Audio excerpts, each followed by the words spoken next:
Hello bankers. So as you know JAIIB May का जो cycle था वो अब ख़त्म होने वाला है and a lot of you must be targeting now for the November cycle of JAIIB examination. Now यहाँ पे अब दो तरीके के बैंकर्स होंगे। एक वो हैं जो कि अभी जस्ट रिक्रूट होके बैंक ज्वाइन करेंगे क्योंकि अभी IBPS PO क्लर्क का रिजल्ट आया है तो वो बैंकर बने हैं। So they will be targeting the November examination.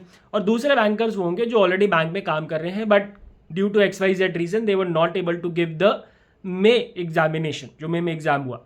सो अब ये दोनों तरीके के लोगों के लिए before starting preparing for the examination क्या क्या चीज़ें इंपॉर्टेंट हैं इसके बारे में मैं आज बात करने वाला हूँ। So there are 5 things which are really very important before you delve into the preparation of JAB examination for the November cycle।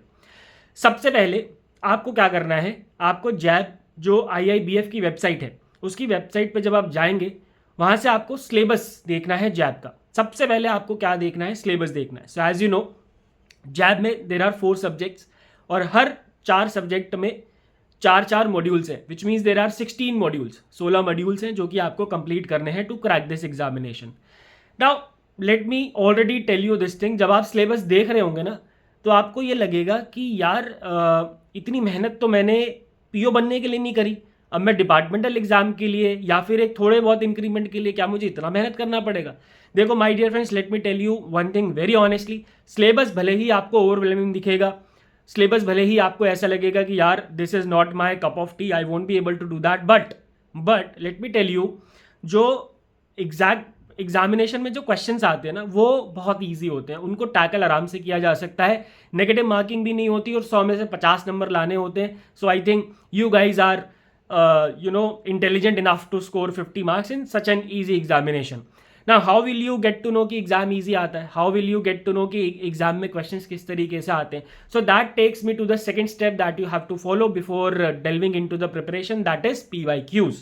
आपको प्रीवियस ईयर के पेपर्स उठा के देखने हैं क्योंकि अगर आप सिर्फ सिलेबस देख के डायरेक्टली पढ़ने लग जाओगे तो भाई साहब आप पूरी 1 साल लगा दोगे पढ़ने में, तब भी आपका सिलेबस जो है जैब का कंप्लीट होने वाला नहीं है, राइट। तो आप प्रीवियस ईयर पेपर्स देखोगे तो आपको समझ में आ जाएगा कि लेवल ऑफ क्वेश्चंस क्या है, नंबर 1, लेवल ऑफ डिफिकल्टी क्या है क्वेश्चंस की, नंबर 3 कौन कौन से वो टॉपिक्स है जहां से बार बार क्वेश्चंस आते रहे हैं। For example if I talk about the Indian economy and financial system paper, तो बार बार वहां से इंडियन इकोनॉमी की अगर मैं बात करूं तो PSL टारगेट से क्वेश्चन आता ही आता है, सेक्टर्स ऑफ इकोनॉमी से क्वेश्चन आता ही आता है, FDI लिमिट से क्वेश्चन आता ही आता है, इकोनॉमिक रिफॉर्म से क्वेश्चन आता ही आता है। So there are certain fixed topic जो कि आप करके जाओगे तो आपका एग्जामिनेशन आराम से निकल जाएगा। And this can only be done my dear friends if you religiously cover the previous year papers. ठीक है, ये हो गई दूसरी चीज। तीसरा स्टेप जो आपको लेना है, जब आप सिलेबस और PYQs देख लोगे तो आपको अब फाइनल करने हैं अपने रिसोर्सेज कि आप क्या क्या रिसोर्सेज फॉलो करोगे टू क्रैक दिस एग्जाम। देखो अब रिसोर्सेज में 2 तरीके हैं, या तो बुक्स जो IIBF ने रिकमेंड की हैं वो आप देख लो, बट बुक्स आर वेरी बहुत ही हेफ्टी किताबें हैं, बहुत ही बल्कि बुक्स हैं जिसको आपको पढ़ने में बहुत ही बहुत बोरिंग होगा या बहुत ओवरवेलमिंग होगा अगैन। तो दूसरा है रिसोर्सेज। अब आप एक वेल ग्रोन अडल्ट हैं, आपको पता है कि आपको क्या क्या रिसोर्सेज फॉलो करने हैं एंड रिसोर्सेज भी आप डिसाइड कर पाओगे based on your comprehensive understanding of the PYQs। ठीक है, ये हो गया तीसरा।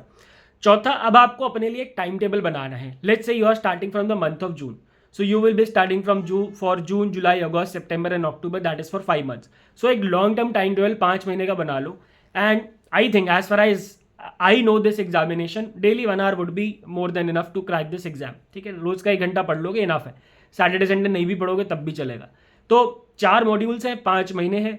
आप एक काम करो, एक एक मॉड्यूल को 1 महीना दो और लास्ट का 1 महीना रिवीजन के लिए और प्रैक्टिस क्वेश्चंस के लिए और मॉक टेस्ट के लिए रखो। ठीक है, बहुत सिंपल, आपको एक टाइम टेबल क्रिएट करना है अपने लिए।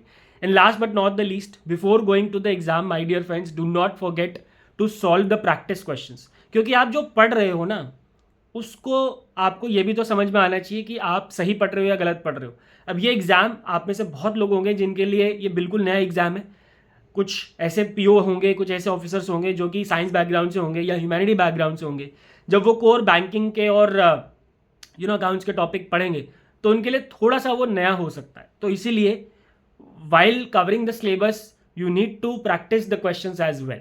ठीक है, so these are the 5 checkpoints that you have to follow before delving into the preparation of JAB examination for the November 2025.